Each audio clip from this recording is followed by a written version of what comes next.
نظام نظمی اور قانون سے بس احترام التماس کرتا ہوں کہ آپ تشریف لائیں اور ہم سب کو اپنے قراءت و بیان سے مستفید فرمائیں۔ الحمد لله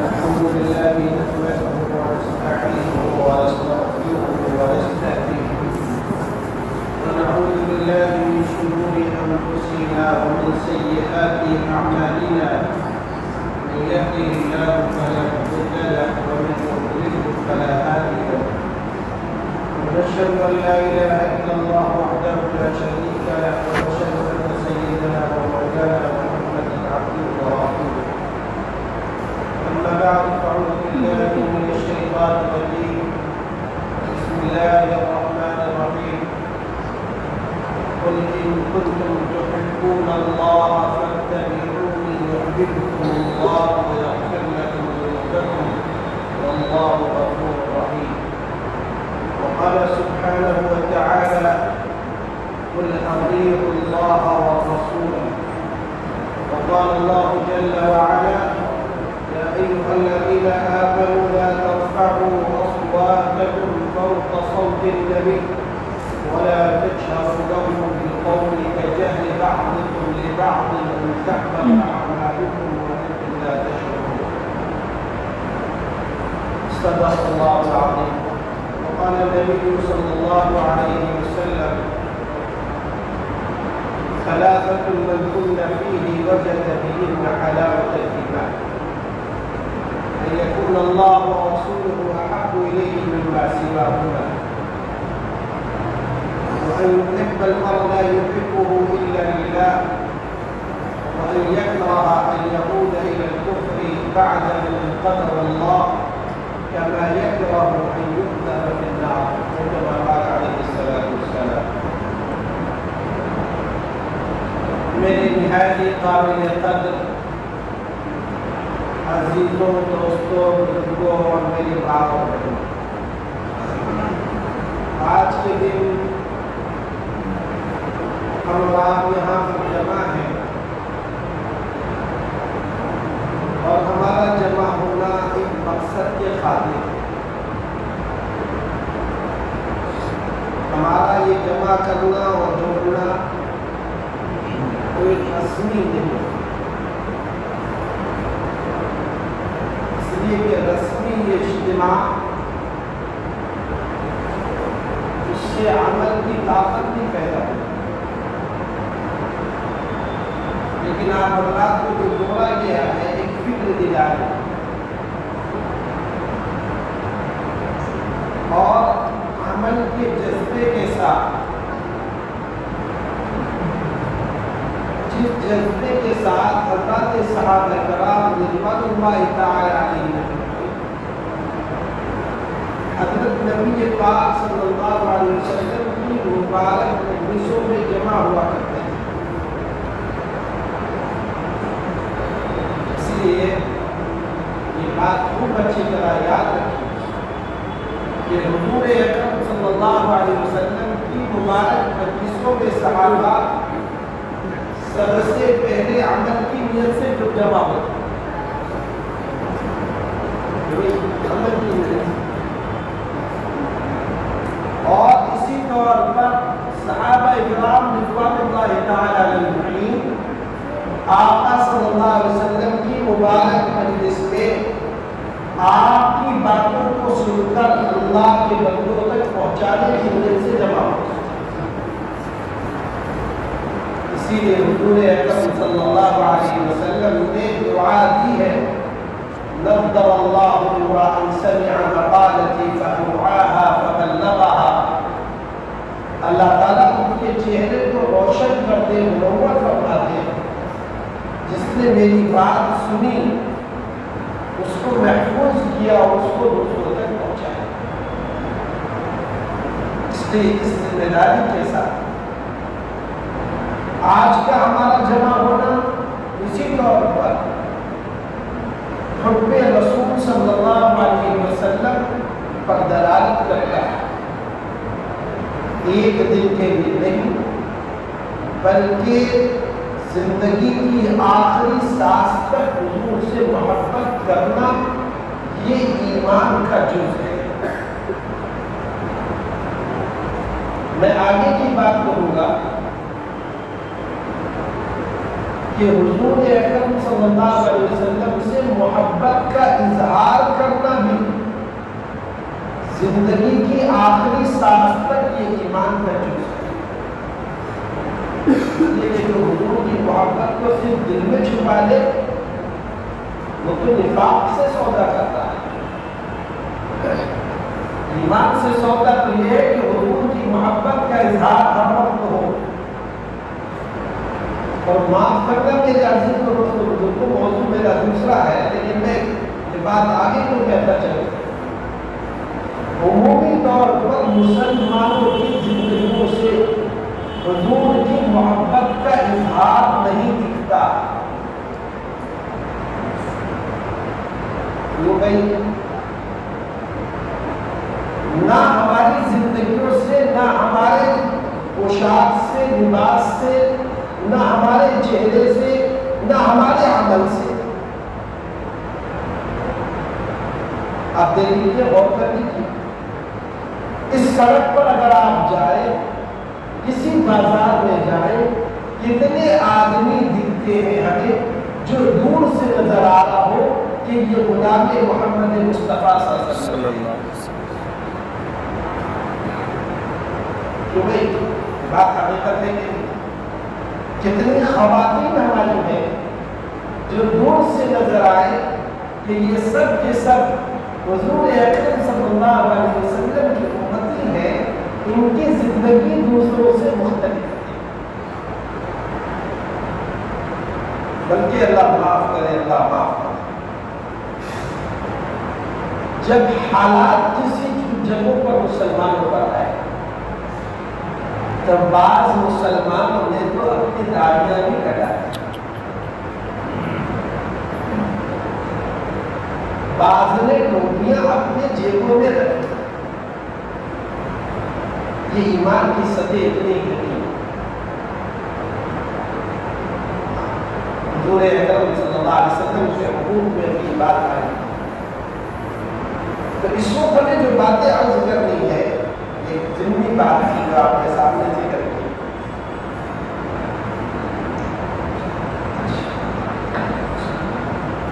اس پر جو بات ذکر کرنی ہے، سب سے پہلی بات تو یہ ہے کہ ہمیں اور آپ کو اپنے حبیب جناب محمد رسول اللہ صلی اللہ علیہ وسلم کی اللہ نے جو خصوصیات عطا فرمائی وہ معلوم ہے۔ اس لیے انسان کی فطرت یہ ہے کہ اس کا دل کا میدان اس کی طرف ہوتا ہے جس کے اندر کچھ خصوصیات ہیں۔ کوئی خوبصورت ہے تو اس کی طرف دل میلان ہوتا ہے، کوئی بڑے عہدے والا ہے تو اس کی طرف دل مائل ہوتا ہے، کوئی بڑے مال والا ہے تو اس کی طرف دل مائل ہوتا ہے، آدمی سوچتا ہے ان سے تعلقات ہو جائے، اور کوئی بڑی طاقت والا ہے تو اس کی طرف دل مائل ہوتا ہے۔ لیکن میرے عزیز و دوستو، بزرگوں، میری ماں اور بہنوں، میرے آقا صلی اللہ علیہ وسلم کو اللہ رب العزت نے جامع الکمالات بنایا تھا اور جامع الصفات بنایا تھا، اور جو مقام اور مرتبہ محمد رسول اللہ صلی اللہ علیہ وسلم کو اللہ نے عطا فرمایا وہ کسی بھی مخلوق کو نہیں ملا۔ خود ابھی روایات آپ کے سامنے آئیں گی، اس سے آپ کو اندازہ ہوگا کہ میرے آقا صلی اللہ علیہ وسلم کا مقام کیسا تھا، اور اللہ نے اپنے محبوب سے کیسی محبت کی، اور دنیا کی ہر مخلوق نے حضور سے کیسی محبت کی۔ سب سے پہلی بات یہ دیکھیے کہ جہاں تک ہمارے آقا صلی اللہ علیہ وسلم کی ذات عالی کا تعلق ہے، آپ صلی اللہ علیہ وسلم کو جیسے کہ خود آقا نے فرمایا کہ حضرت آدم علیہ السلام کے صلب میں اللہ تعالیٰ نے پہلے ہی دن سے رکھ دیا تھا. یہاں تک ایک حدیث ہے آقا صلی اللہ علیہ وسلم کی کہ جب آدم علیہ السلام جنت سے زمین پر آئے تو صلب محمد صلی اللہ علیہ وسلم ان کے اندر موجود تھا اور وہ منتقل ہوتے ہوئے حضرت نوح علیہ السلام کے پاس آئے اور نوح علیہ السلام جس وقت کشتی میں تھے تو حضور پاک علیہ السلام کا صلب ان کے بدن کے اندر موجود تھا. یہاں تک کہ حضرت ابراہیم علیہ السلام جس وقت آگ میں ڈالے گئے اس وقت پر بھی صلب محمد صلی اللہ علیہ وسلم ان کے اندر موجود تھا. اسی لیے آقا صلی اللہ علیہ وسلم کا جو شجر نسب ہے دنیا میں کسی اور کا ایسا ثابت نہیں ہے جیسا میرے آقا صلی اللہ علیہ وسلم کا ثابت ہے. اسی لیے آپ نے فرمایا کہ میری جتنی بھی پیڑھی ہے ان کے والد سے لے کر آدم علیہ السلام تک سب کے سب ایسے ہیں جن کی اولادیں خالص نکاح سے ہوئی ہے. باندیوں سے نہیں کسی اور ذریعے سے ہونے والی اولاد نہیں بلکہ خالص شرعی نکاح کے ذریعے سے ہونے والی ہر نسل ہے جو اس کا تعلق حضور اکرم صلی اللہ علیہ وسلم کے شجر مبارکہ سے ہوتا ہے. آپ صلی اللہ علیہ وسلم کی پیدائش کے وقت کے بھی حالات بڑے عجیب ہیں. اس کو ذکر نہیں کرنا ورنہ بہت طویل بات ہوگی کہ جب آپ شکل مادر میں آئے تو کیا ہوا, جب آپ پیدا ہوئے تو کیسے پیدا ہوئے, کن کیفیات میں پیدا ہوئے. اس وقت پر پوری دنیا کے اندر ایک بھوچال آیا جس نے دنیا کو ہلا کر رکھ دیا. وہ آپ کی پیدائش کے وقت پر ہی وہ کیسے کیسے واقعات تھے وہ بہت تفصیل کے ساتھ میں کتابوں میں موجود ہے. مجھے یہ بتانا ہے کہ آپ صلی اللہ علیہ وسلم کا مقام کی طرف اللہ جل جلالہ سارے کے سارے انبیاء سے اس بات کا عہد لیا تھا کہ جب میرے محبوب آقا نامدار جناب محمد رسول اللہ صلی اللہ علیہ وسلم کی بعثت ہو جائے تو سارے نبیوں سے اللہ نے یہ عہد لیا تھا کہ تم میرے محبوب پر ایمان لانا اور ان کی مدد کرنا.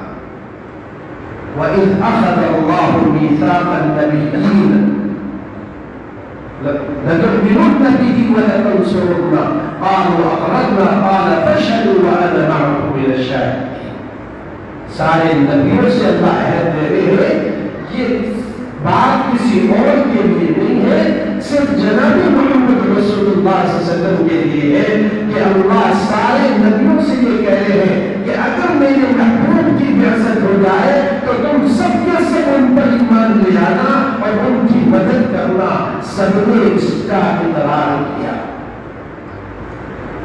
تو اس کا مطلب یہ ہوا کہ ہر نبی کو خبر دی گئی تھی نبی آخر الزمان جناب محمد رسول اللہ صلی اللہ علیہ وسلم کی بعثت اور رسالت اور نبوت کی. اسی لیے ہر نبی نے آ کر بتایا اور اللہ نے خود نبیوں کو وحی کر کے بتایا کہ میرے محبوب کی خبر ہو. کسی اور کے لیے اتنا اعلان کبھی نہیں ہوا جتنا اعلان محمد رسول اللہ صلی اللہ علیہ وسلم کے لیے اور آپ کی امت کے لیے اللہ نے فرمایا. وہاں بن منبہ کی روایت ہے جس کو مولانا یوسف صاحب کا دہلوی رحمۃ اللہ علیہ نے حیات الصحابہ میں ذکر کیا. اللہ تعالیٰ نے داؤد علیہ السلام کو بھی وحی کی یا داؤد انی سأبعث بعدك نبی اسمه احمد محمد غفرت له ما تقدم من ذنبه وما تأخر قبل ان يعصيني. صرف نام ہی نہیں بتایا بلکہ اللہ کا خاص اکرام جو ہے وہ بھی بتایا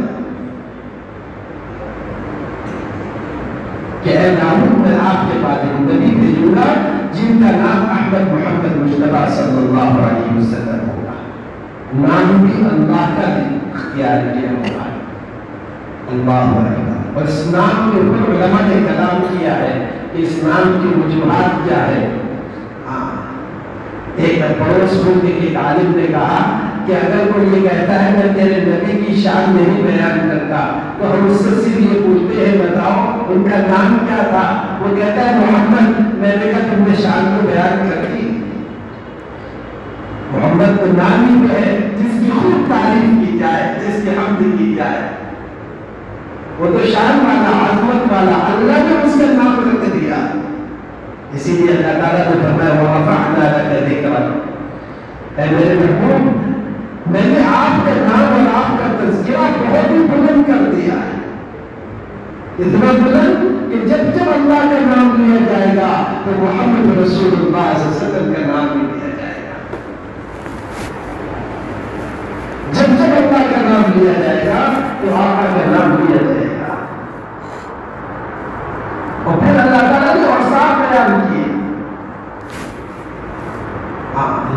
قاضی عیاض رحمۃ اللہ علیہ الشفاء بحقوق المصطفیٰ میں لکھا رکھے گا کہ حضور اکرم صلی اللہ علیہ وسلم کے لیے آپ کی مغفرت اور آپ کی معصومیت کی شہادت پہلے سے نبیوں کو دی اور اللہ نے قرآن میں بھی بتائی.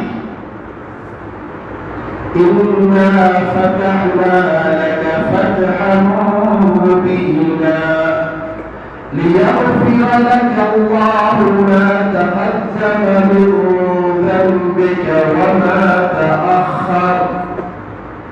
اللہ تعالیٰ نے فتح مکہ کی آیات وہ جس کا تعلق فتح مکہ سے ہے اس میں اللہ نے بیان فرما دیا. اللہ کی ذات یہ سب کچھ آپ کے ساتھ اس لیے کر رہی ہے اللہ آپ کے اگلے پچھلے سارے گناہوں کو معاف کرنا چاہیے.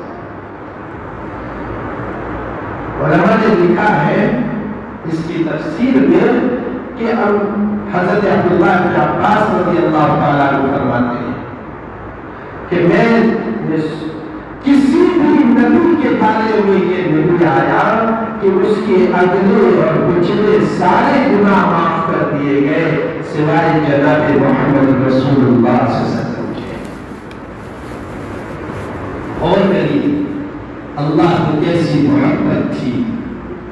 غفرت له ما تقدم من ذنبه وما تأخر قبل ان يعصيني. حضرت داؤد سے فرمایا میں نے اپنے حبیب کے تمام گناہوں کو گناہوں کے کرنے سے پہلے ہی بخش دیا. اللہ اکبر. پھر اس کے اوپر طویل کلام کیا ہے علماء نے کہ حضور اکرم صلی اللہ علیہ وسلم سے اول تو گناہوں کا صدور ہی ممکن تھی. پھر اس کے بعد میں یہی نہیں بلکہ اللہ نے آپ کی رسالت کے لیے بھی یہ غور کیا آپ کی زندگی کی قسم کھائی. کسی اور نبی کی زندگی کی اللہ نے قسم نہیں کھائی ہے. لعمرك إنهم لفي سكرتهم يعمهون. اللہ نے حضور اکرم صلی اللہ علیہ وسلم کی زندگی کی قسم کھائی. اس پر بھی حضرت ابن عباس فرماتے ہیں ما سمعت ان اللہ اقسم لأحد غیرہ. حضور کے علاوہ کسی اور کے لیے اللہ نے قسم نہیں کھائی ہے بلکہ آپ کی رسالت کی بھی قسم کھائی. یاسین والقرآن الحکیم انک لمن المرسلین. کوئی ہے کوئی ذات ایسی نہیں ہے اسی لیے ایک جگہ لکھا گیا کہ حضرت موسیٰ علیہ السلام کو اگر یہ شرط حاصل ہے کہ انہوں نے اللہ سے کوہ طور پر جا کر بات کی ہے تو محمد رسول اللہ صلی اللہ علیہ وسلم کو یہ شرط حاصل ہے کہ وہ وہاں گئے جہاں کوئی نہیں جا سکتا. ایک موقع پر تو جبریل علیہ السلام نے کیا کہا؟ جبریل فرمانے لگے اللہ کے نبی بس ہماری حد یہی ہے. جبریل اللہ کے سب سے مقرب فرشتے یاد رکھنا جن کے اللہ نے 600 پر بنائے ہیں. 600 پر اگر حضور پاک صلی اللہ علیہ وسلم نے ان کو دیکھا تھا جب پہلی مرتبہ وحی لے کر آئے تھے انہوں نے اپنے 2 پروں کو پھیلا کر کھولا تھا تو زمین سے لے کر آسمان تک کی جو پوری جگہ ہے وہ 2 پروں سے بھر چکی تھی. وہ کیا کہہ رہے ہیں؟ اللہ کے نبی میرا بس یہی تک مقام ہے اس کے آگے جاؤں گا تو میں جل کر راکھ ہو جاؤں گا. محمد رسول اللہ صلی اللہ علیہ وسلم اس کے آگے تشریف لے گئے. ثم دنا فتدلى فكان قاب قوسين او ادنى فاوحى الى عبده ما اوحى. کیا عجیب انداز سے اللہ نے اللہ کے پاس وہاں پہنچے میرے آقا جہاں تک کہ کوئی نہیں پہنچ سکتا. اور وہاں اللہ کو جو بات کرنی تھی اپنے محبوب سے کرنی اللہ نے اپنے پاس بلایا لیکن بڑے حالات اس سے پہلے آئے ہیں. دعوت کے راستے میں تبلیغ کے راستے میں تکلیفوں سے آپ صلی اللہ علیہ وسلم نبھان ہو چکے تھے. امت کو سکھایا دعوت کے کام کرنے والوں کو کہ جب تم دعوت کا کام کرو گے تو مجاہد آئیں گے لیکن ان مجاہدوں پر چلو گے تو اللہ کی طرف سے نصرت اور مدد ایسی آئے گی کہ تمہیں اللہ کا قرب ملتا چلا جائے گا. اس لیے میرے عزیز و دوستو اللہ پاک نے وہ مقام عطا فرمایا اور اللہ پاک نے دنیا کے اندر بھی آپ صلی اللہ علیہ وسلم کو وہ خصوصیات عطا فرمائی جو کسی اور کو نہیں عطا فرمائی. اسی لیے میرے عزیز و دوستو بزرگوں رسول اکرم صلی اللہ علیہ وسلم کے لیے جو چیزیں پچھلی امتوں پر حرام تھی اللہ نے اپنے حبیب کے لیے حلال کر دی. مال غنیمت حضور کے واسطے سے امت کے لیے حلال ہوا. پوری زمین کو اللہ نے اس امت کے لیے نماز پڑھنے کی اور پاکی کی چیز بنائی. اس سے پہلے امت کو نہیں تھی. بلکہ اور آگے بتاؤں 5 چیزیں تو اس حدیث میں ہیں. دوسری چیزیں کیا ہے سے بتاؤ. ایک مرتبہ حضور اکرم صلی اللہ علیہ وسلم عشاء کی نماز میں کافی تاخیر ہو رہی تھی. حضور تشریف نہیں لا رہے. صحابہ کو بڑی فکر ہوئی کہ اللہ کے نبی صلی اللہ علیہ وسلم شاید آج نہیں آئے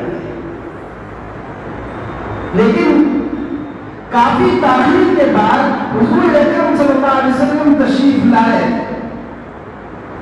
تو صحابہ اکرام رضی اللہ تعالی عنہم کو دیکھا تو وہ بے چین تھے. فرمایا اللہ کے نبی صلی اللہ علیہ وسلم نے خوشخبری دے دو خوشخبری دے دو اللہ ہمیں میری امت کو صرف عشاء کی نماز عطا فرمائی ہے اس سے پہلے کسی بھی امت کو یہ نہیں عطا کی تھی. اللہ نے اس امت کو دی ہے. صحابہ اس پر خوش ہو گئے. صحابہ اس پر خوش ہو گئے. بہت خوش ہوئے. ہم تو عبادات کے تھوڑا سا کچھ کام زیادہ آ جائے تو ہم عبادت کو بوجھ سمجھتے ہیں. صحابہ عبادت کو شوق سمجھتے تھے. شوق سے کرتے تھے. ہم تو آج نمازی بوجھ پر سمجھتے 5 وقت کی نماز بھی اللہ معاف کرے اللہ معاف کرے. کہ دنیا دشواری کے ساتھ کا جو عمر ادا کرنی جو ادا بھی کر رہے ہو وہاں تو پوری جان پورا مال اللہ کے راستے میں لگا کر بھی اپنے آپ کو حقیر سمجھتے تھے، اپنے آپ کے لیے ڈرتے تھے۔ یہی نہیں میرے عزیزوں دوستوں بزرگوں، حضور نے فرمایا لِمَا الْحَمْدُ بِيَدِهِ يَوْمَ الْقِيَامَةِ وَلَا فَخْرٍ۔ اللہ تعالیٰ قیامت کے دن سارے کے سارے نبیوں کو اگر کہیں جمع کریں گے تو وہ محمد رسول اللہ صلی اللہ علیہ وسلم کے جھنڈے کے نیچے جمع فرمائیں گے۔ اللہ اکبر، حضور کے جھنڈے کے نیچے سارے جمع ہوں گے۔ اللہ نے وہ نبی ہمیں عطا فرمایا، اللہ اپنے حبیب کی قدردانی کی توفیق نصیب فرما دے۔ اس لیے کہ یاد رکھو میرے عزیزوں، جتنے حضور کی قدر کریں گے، جتنے حضور کی تعظیم کریں گے، جتنے حضور سے محبت کریں گے، اتنا حضور کا قرب قیامت میں حاصل ہوگا۔ یہ میں اس لیے اوصاف ہے اور پھر فرمایا اول من تنشق له القبر، حضور نے فرمایا میں ہوں جس کے لیے سب سے پہلے قبر کھولی جائے گی، اور حشر کے میدان میں آقا صلی اللہ علیہ وسلم کو سب سے پہلے کھڑا کیا جائے گا۔ علماء نے عجیب بات لکھی، علماء نے لکھا ہے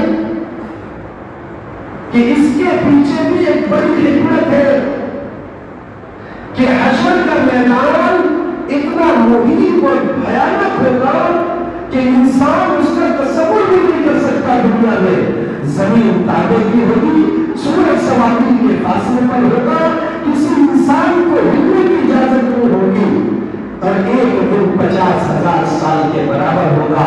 کیسا خوفناک منظر ہوگا حشر کے میدان کا، اس کو انسان تصور نہیں کر سکتا۔ لیکن جیسے ہی یہ سارے کے سارے جمع ہوں گے تو اپنے آگے اگر نظر آ رہے ہوں گے تو رحمت عالم جناب محمد رسول اللہ صلی اللہ علیہ وسلم وما ارسلناک الا رحمت للعالمین، وہ جن کو اللہ نے سارے جہانوں کے لیے رحمت بنا کر بھیجا ہے، تو جب یہ امتی ان کو دیکھیں گے تو ان کو اطمینان مل جائے گا کہ کوئی تو ہے شفاعت کرانے والا، کوئی تو ہے جو انسانیت کے غم کو اپنے دل میں رکھے ہوئے تھا، کوئی تو ہے جو آج انسانیت کے لیے اللہ کے وہاں سفارش کر سکے گا۔ اس وقت لوگوں کو اطمینان مل جائے گا۔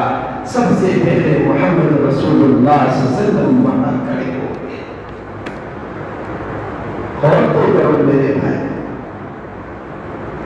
اور صرف آپ صلی اللہ علیہ وسلم کی ذات عالی ہوگی، آپ صلی اللہ علیہ وسلم کی ذات عالی ہوگی جو اس دن حشر کے میدان میں بھی سارے انسانوں کے کام آ سکے گی۔ کیوں؟ کیونکہ آدم علیہ السلام سے لے کر قیامت تک کے آنے والی سارے انسانوں کا اجتماع ہوگا ایک میدان پہ۔ حضرت کیا کہہ رہا ہوگا؟ نفسی نفسی، حتیٰ کہ انبیاء بھی کہہ رہے ہوں گے نفسی نفسی۔ علماء نے اس پر ایک عجیب بات لکھی کہ حضور اکرم صلی اللہ علیہ وسلم کی ذات ہے جس پر کوئی گناہ نہیں ہے۔ اس کے استدلال کر کے علماء نے لکھا ہے کہ جب یہ سارے کے سارے انسانوں کا وقت حضرت آدم علیہ السلام پاس جائے گا اور حضرت آدم علیہ السلام سے بات کریں گے، آپ تو ہمارے جد امجد ہیں، آپ دیکھ رہے ہیں ہم کس حال میں ہیں، لوگ پسینے میں ڈوب رہے ہیں، کسی کے پسینے کمر تک ہے، کسی کا گھٹنے تک ہے، اور پسینوں میں ڈوبا ہوا ہے، کہاں پر ہے بن کے انسان؟ اس تابے کی زمین کے پر کھڑا ہونا اور سورج سوارود کے فاصلے پر کیا حال بن رہا ہوگا؟ لوگ کہیں گے ابا جان جب بھی امجد آپ ہے، آج اللہ کی بڑا سفارش کر دیجئے، تو وہ کیا کہیں گے؟ وَمَا أَخْرَجَكُم مِّنَ الْجَنَّةِ إِلَّا خَطِيئَتِي، اے لوگوں جنت سے نکالا کس چیز میں تھا تمہیں؟ ہمارے غلطی کی وجہ سے، میرے گناہ کی وجہ سے ہی تم جنت سے نکالے گئے تھے۔ آج اللہ بہت ناراض ہے، بہت ناراض ہے، آج میری ہمت نہیں ہے کہ میں اللہ کے سامنے کچھ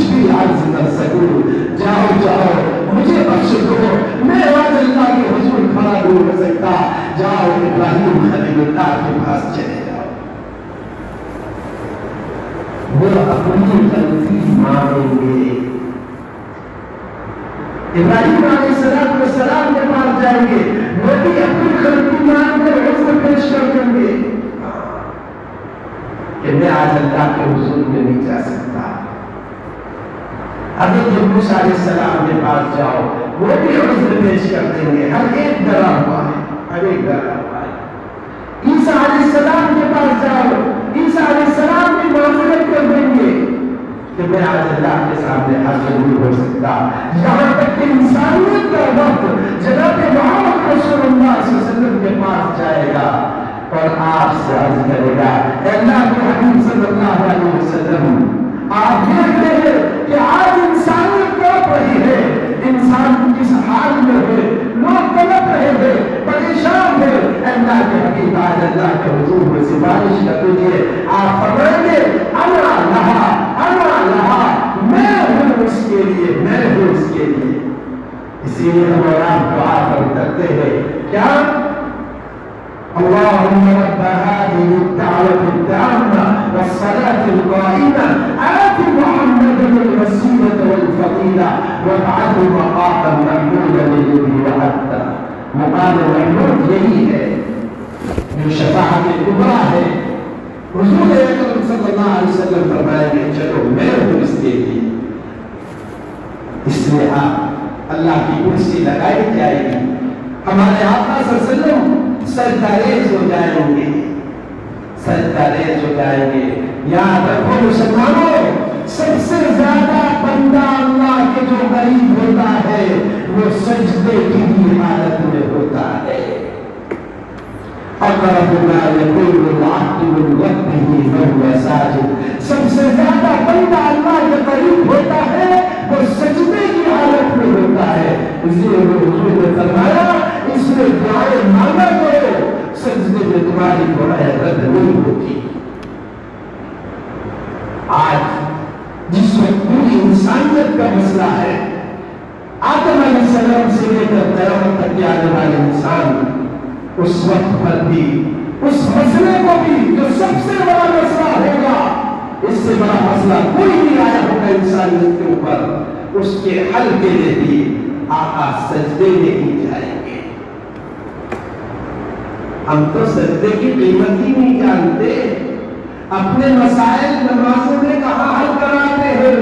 صحابہ نے سجدے کی قیمت جانی تھی، تو میرے عزیزوں وہ اپنے ہر مسائل کو نمازوں کے ذریعے سے حل کراتے تھے۔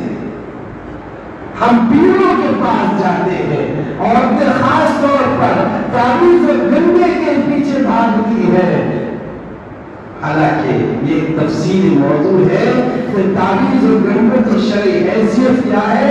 یاد رکھو میری ماں اور بہنوں، اللہ کا واسطہ تمہیں ایک پیغام دے رہا ہے، بہت سے تعویذ اور گنگے وہ ہیں جو کھلا ہوا شرک ہے، تمہیں اس کا علم نہیں ہے۔ اس لیے ان مولویوں کو بھی کی طرف نہ جانا کہ وہ مسجد میں بیٹھے ہوئے پیر صاحب تھے، وہ بڑی عبادت میں لگے ہوئے تھے، بہت سے مولوی مولویت کے رنگ میں خدا کی قسم جادوگر ہے۔ میں نے سعودی عرب میں مختلف دورات لیے، وہاں کے حضرات کے ساتھ بیٹھا جو جادوگروں کو پکڑتے تھے، اور علماء کے ساتھ بیٹھا جن کی اسپیشلٹی ہی یہ تھی، ان کے ساتھ بیٹھ کے بہت سے دورات لے کر اور بہت سی تفصیلی مضمون اور مواضیع کو پڑھ کر تب میں اس کی روشنی میں آپ سے کہہ رہا ہوں۔ علامہ ابن القیم رحمۃ اللہ علیہ نے لکھا ہے جادوگروں کو پہچاننے کی صفات کیا ہے، 10 چیزیں لکھی ہے، لیکن میں اس کو نہیں جانتا، اس کو مختصر آپ سے سمجھے کہتا ہوں۔ میری بہنوں، اپنے ایمان کی سلامتی چاہتی ہو، اللہ کے حضور میں اپنے ایمان کو محفوظ کر لے جانا چاہتی ہو، تو اللہ کے واسطے ان تعویذ اور گنڈی کی چیزوں سے اپنے آپ کو بچاؤ، سجدے میں سر رکھو، یقین کے ساتھ ہمیں اللہ سے مانگو، اللہ تمہاری ضرورتوں کو پورا کرے گا۔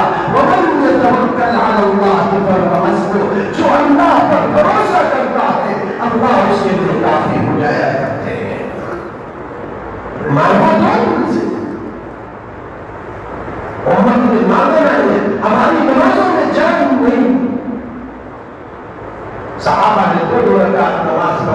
ان کی خواتین نے اپنے معاش کی تنگی کو 2 رکعت پڑھ کر اللہ سے مانگ لیا.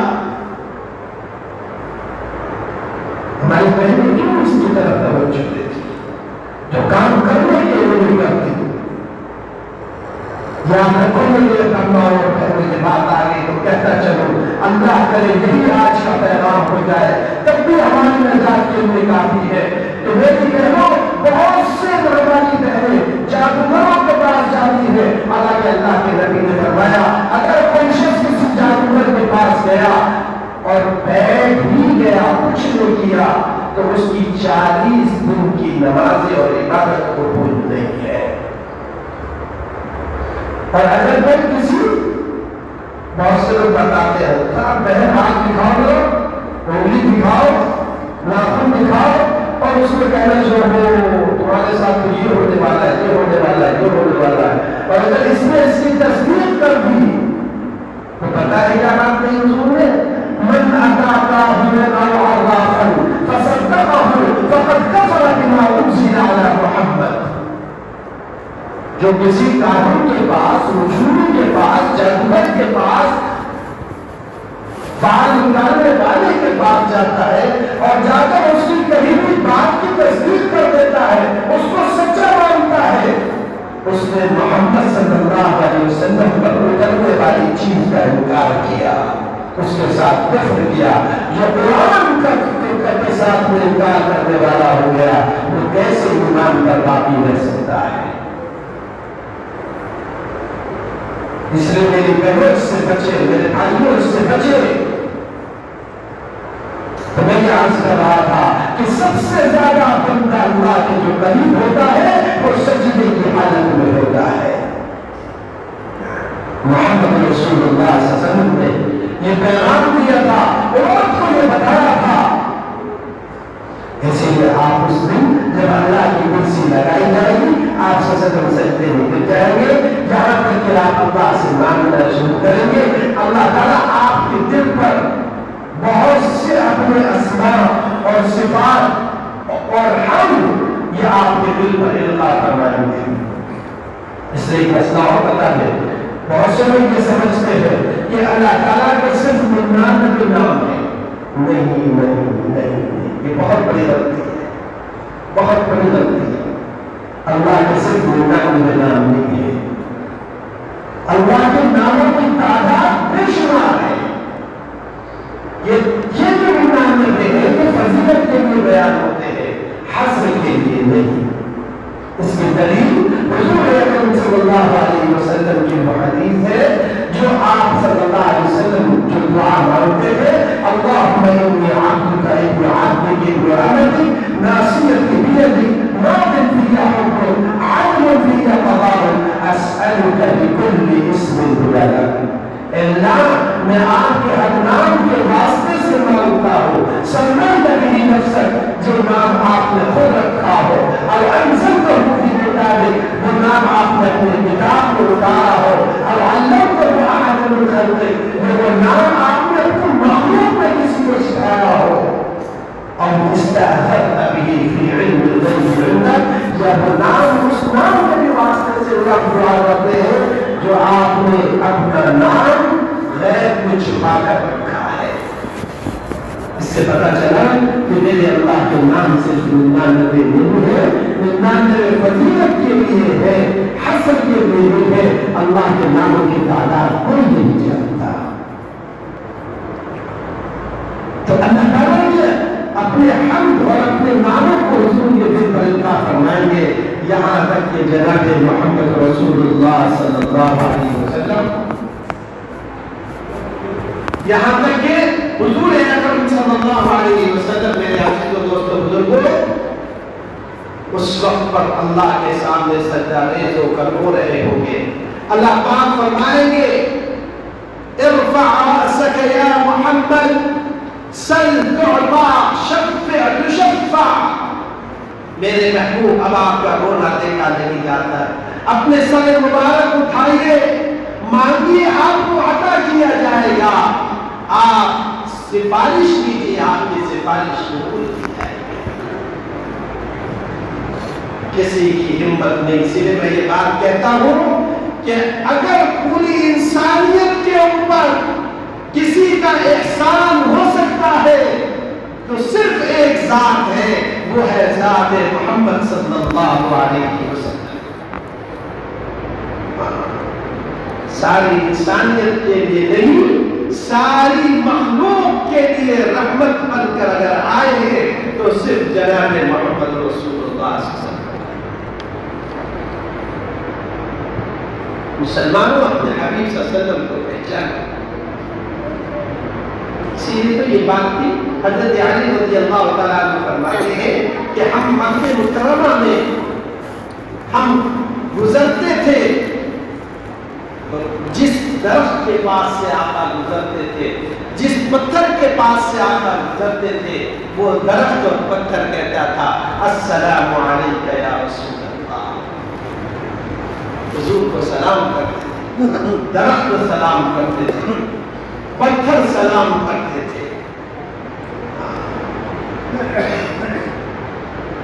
یہ کسی اور کو یہ چیز نہیں ملی جو میرے آقا صلی اللہ علیہ وسلم. ہر مخلوق نے میرے آقا کے مقام کو جانا, لیکن مسلمانوں ہم نے اپنے حبیب کو نہیں پہچانا.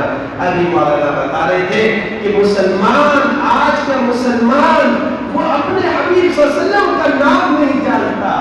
نوح علیہ السلام کو کارٹونوں میں دیکھا ہے, لیکن محمد رسول اللہ صلی اللہ علیہ وسلم کی کوئی بات نہیں سنی. اس لیے یاد رکھو میرے بھائیوں, حضور اکرم صلی اللہ علیہ وسلم پھر یہی نہیں, آپ صلی اللہ علیہ وسلم ایک طرف یہ شفاعت کبریٰ فرمائے.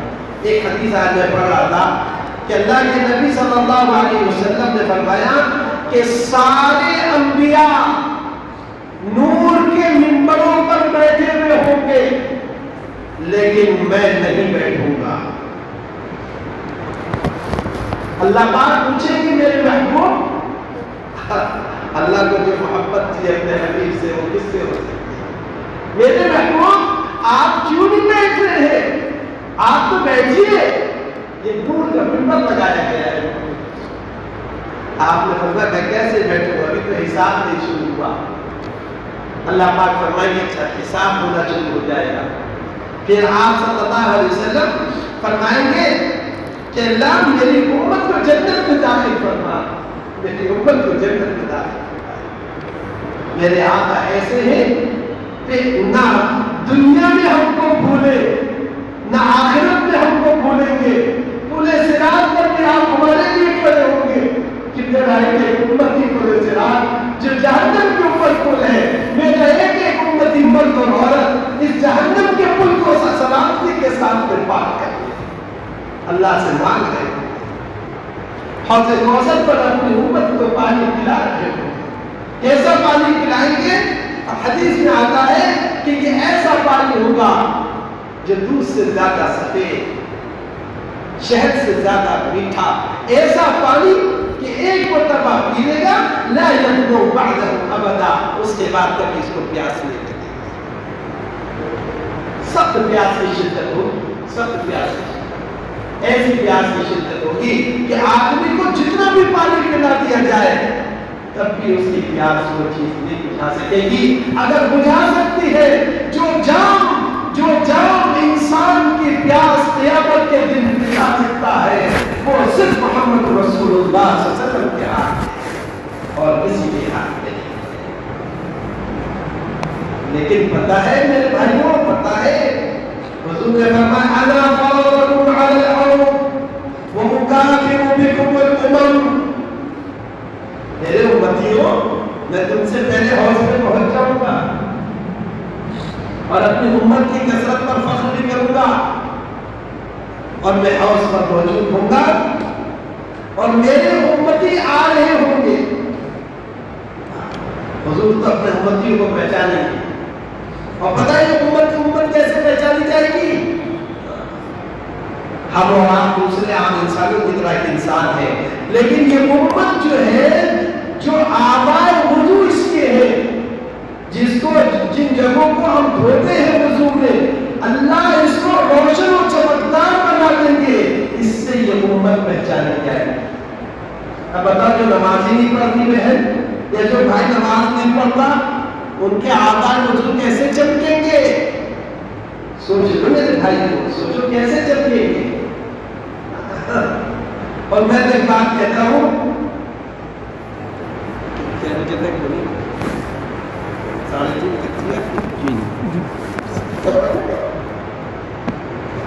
مکمل میں تو ایک بات کہتا ہوں کہ محبت کا دعویٰ ہم لوگ بہت کرتے ہیں، بہت دعویٰ کرتے ہیں کہ ہمیں حضور سے محبت ہے،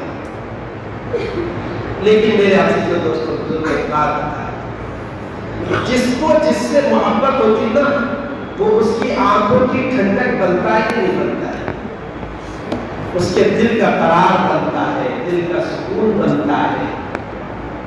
میرے آقا صلی اللہ علیہ وسلم نے فرمایا قرۃ عینی فی الصلاۃ، نماز میری آنکھوں کی ٹھنڈک ہے، نماز میری آنکھوں کی ٹھنڈک ہے۔ تو اب بتاؤ جو لوگ نماز نہیں پڑھی حضور سے محبت کا دعویٰ کر رہے ہیں، یہ محبت میں سچے ہیں یا جھوٹے ہیں؟ کوئی آدمی کیسا آپ سے بڑی محبت ہے اور پیچھے سے وہ کرے جو اس کے مخالف ہو، تو آپ کیا کہیں گے؟ بھائی بتاؤ، آپ لوگ اردو تو سمجھ رہے نا؟ کیا کہیں گے بھائی یہ جھوٹا ہے محبت میں، یہ منافق ہے۔ حضور اکرم صلی اللہ علیہ وسلم نے کتنی سخت بات فرمائی کہ وہ لوگ، میرا دل چاہتا ہے کہ میں بلال سے کہوں وہ اذان میں اقامت کر دے، اور پھر ان لوگوں کے اور نوجوانوں سے کہوں کہ وہ لکڑیاں جمع کرے، اور پھر ان کے گھروں پر جاؤں جو بغیر عذر کے مسجد میں نماز پڑھنے نہیں آ رہے، اور ان کے گھروں کو جلا دوں۔ اتنی سخت بات حضور فرما رہے ہیں، لیکن امت نے ابھی تک کے حضور کی تصدیق ہی نہیں کی جو حضور کے اہم حقوق میں سے کہا۔ اور کہتے میرے بھائی کتنی سخت بات ہے، کہاں ہے امت، کس طرف ہے ہم؟ تو جو نماز چھوڑ کر حضور سے محبت کا دعویٰ کرے وہ خدا کی قسم محبت میں سچا نہیں ہے۔ تو آدھا وضو ہی نہیں چمکیں گے تو کیسے پہچانیں گے؟ تو حضور نے فرمایا میری امت میں کچھ لوگ آ رہے ہوں گے اور وہاں پر پہرا ہوگا بہت سخت، یاد رکھو۔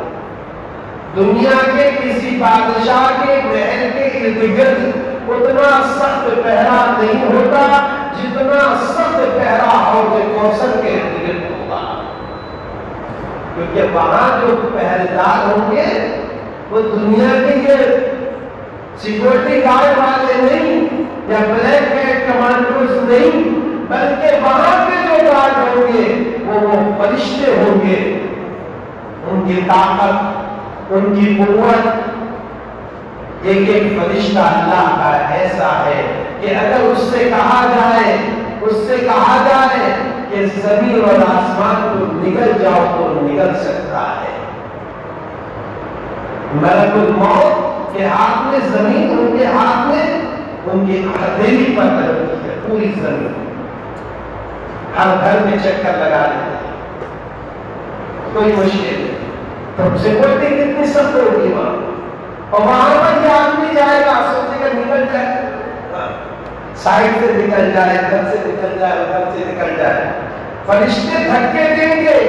اللہ کے نبی صلی اللہ علیہ وسلم پھر شفقت کا ہاتھ آگے بڑھائیں گے، محبت کا، رحمت کا، ارے یہ میری امتی ہے، یہ عورت میری امتی اور یہ آدمی ہمارا امتی، تم ان کو دھکے کیوں دے رہے ہو؟ وہ فرمائیں گے ما تدری ما احدث بعدک، پیارے پیغمبر صلی اللہ علیہ وسلم آپ کو نہیں معلوم ہے کہ آپ کے بعد یہ کیا گل کھلا کر آئے۔ ان کی زندگی سے کہیں لگتا ہی نہیں تھا یہ غلام محمد ہے، نہ ان کی زندگی میں دین تھا، نہ ان کی زندگی میں آپ کا سچا ایمان تھا۔ اس لیے کہ جو سچے ایمان والے ہوتے وہ کبھی بھی وہ کام نہیں کرتے جو آج کے مسلمان کر رہے ہیں، مسلمان عورتیں کر رہی ہیں۔ اللہ معاف فرمائے، اللہ معاف فرمائے۔ آج کی مسلمان خواتین اللہ کے احکامات کو توڑتی ہیں، پردے کی دھجیاں اڑاتی ہے، ان کو ہوش بھی نہیں ہوتا. خاص طور پہ جب شادیاں ہوتی ہے تو دیکھنے لگتے ہی نہیں کہ مسلمانوں کے گھروں کی شادی ہے. لباس وہ پرانا لباس، یاد رکھیے میری ماں اور بہنوں، جو بدن کا حصہ غیر مردوں کے سامنے آپ کا کھل رہا ہے، یہ حصہ جہنم کا ایندھن بن رہا ہے. حفاظت کرو اپنی بچیوں کی، حفاظت کرو اپنی بچیوں کے صحیح اسلامی لباس پہناؤ.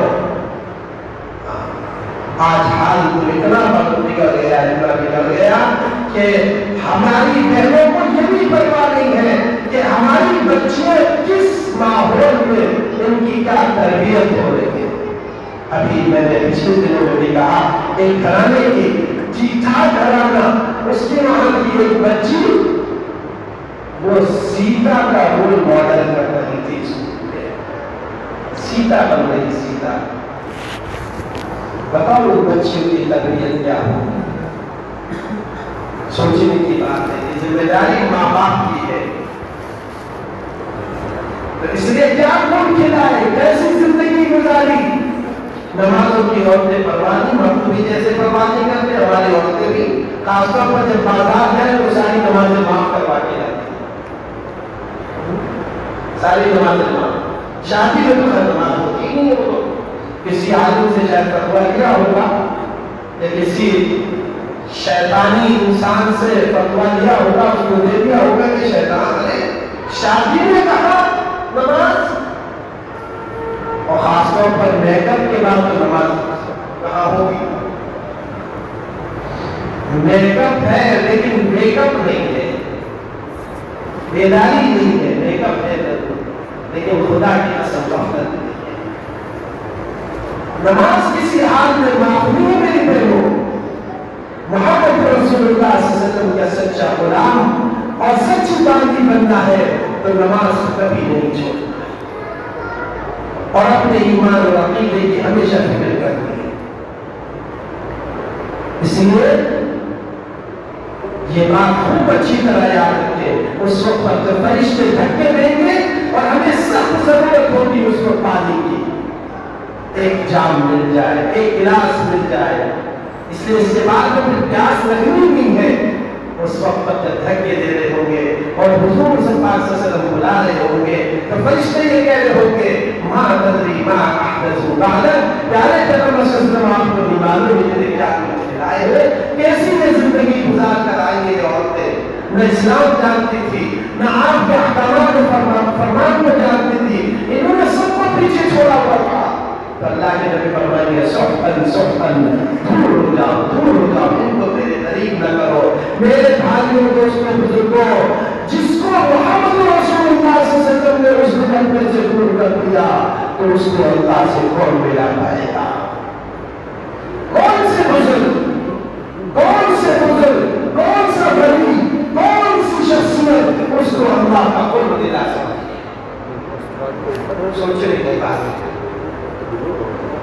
اس لیے میرے بھائیوں دوستوں بزرگوں، اس فکر کو لے کے جائے.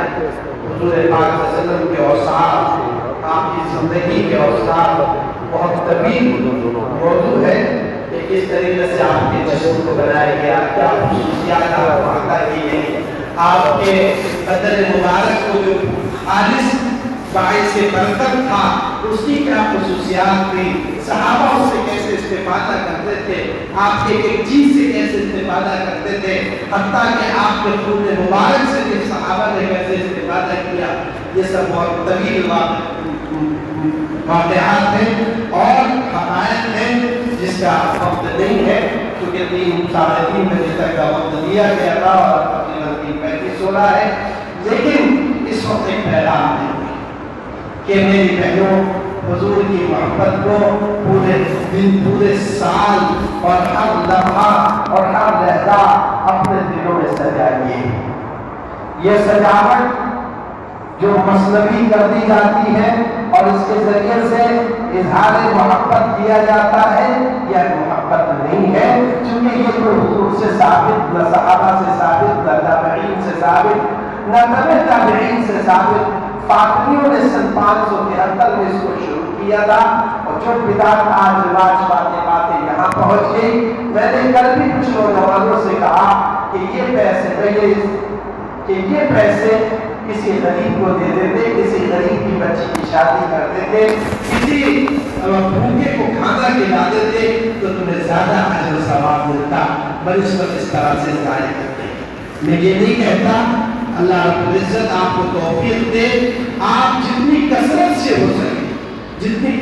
ہو سکے اظہار محبت ضرور کیجیے, درود پاک کے نذرانے بھیجیے, حضور اکرم صلی اللہ علیہ وسلم پر خوب کثرت سے درود پاک پڑھنا حضور پاک صلی اللہ علیہ وسلم کی محبت کا اظہار ہے. جس سے محبت ہوتی ہے اس کے نام کو لینے میں بھی لطف آتا ہے, اس کے چال چلنے میں لطف آتا ہے, اس کے طریقے کو پر زندگی گزارنے میں لطف آتا ہے. صحابہ نے کر کے دکھایا, خواتین نے حضور سے محبت کی تو ہمارے اور آپ کے سامنے وہ خواتین بھی موجود ہے جن کا شوہر اللہ کے راستے میں شہید ہوتا ہے, جن کا باپ شہید ہوتا ہے, جس کا بھائی شہید ہوتا ہے.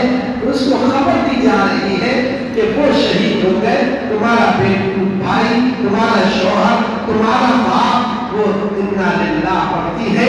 ہر ایک پر یہ پوچھتی ہے ما فعل رسول اللہ صلی اللہ علیہ وسلم, مجھے شوہر کا انتقال ہو گیا ہے, شوہر شہید ہوا کوئی بات نہیں, بھائی شہید ہوا کوئی بات نہیں, باپ شہید ہوا کوئی بات نہیں, مجھے تو یہ خبر سناؤ کہ میرے آقا صلی اللہ علیہ وسلم کیسے ہیں. لوگوں نے کہا وہ خیریت سے ہے, عافیت سے ہے. کہا اللہ کی قسم دل کو قرار نہیں آئے گا جب تک کہ آقا کا دیدار اپنی آنکھ سے نہ کر لوں اور مجھے اطمینان نہ آ جائے کہ میرے آقا صلی اللہ علیہ وسلم خیریت سے ہے, آپ کو کوئی غضب کوئی تکلیف نہیں پہنچی. اور پھر جب اللہ کے نبی صلی اللہ علیہ وسلم کو دیکھا تو اس خاتون نے تاریخی جملہ کہا, اور نے کہا تھا کل مصیبت بعدک جلل, اے میرے محبوب آپ کے دیدار کے بعد اور آپ کی سلامتی کے بعد ہر مصیبت چھوٹی ہے, ہر مصیبت چھوٹی ہے. میرا شوہر شہید ہوا تو کوئی بات نہیں, میرا باپ شہید ہوا تو کوئی بات نہیں, اور میرا بھائی شہید ہوا تو کوئی بات نہیں, میرے آقا آپ سلامتی سے ہے, بس میرے دل کی یہ بھی خوشی ہے.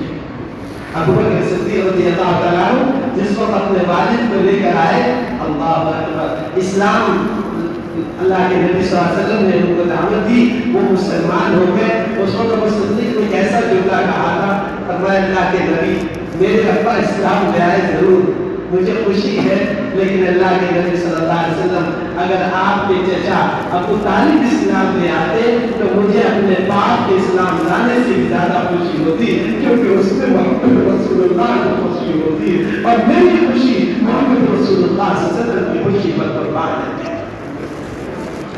یہ تھی وہ محبت, یہ تھی وہ محبت. وہ ہر وقت دل میں, ہر عمل میں اپنے حبیب صلی اللہ علیہ وسلم کی محبت کو سجائے ہوئے رکھتے تھے. وہ صحیح سجاتے تھے, ہم بس نبی اور جھوٹا سجاتے ہیں. اس لیے سچی محبت کرنے والے بن جائیں, حضور کی سچی محبت کو اپنے دل میں اجاگر رکھے, ہر وقت حضور کا دھیان رہے, حضور اکرم صلی اللہ علیہ وسلم کے ایک ایک عمل کو اپنی زندگی میں لائے. میری ماں و بہنوں, اپنے لباس سے, اپنی زندگی سے آپ کو یہ نظر آئے کہ آپ غلامان محمد صلی اللہ علیہ وسلم ہیں, تاجدار محمد صلی اللہ علیہ وسلم کے غلام ہیں.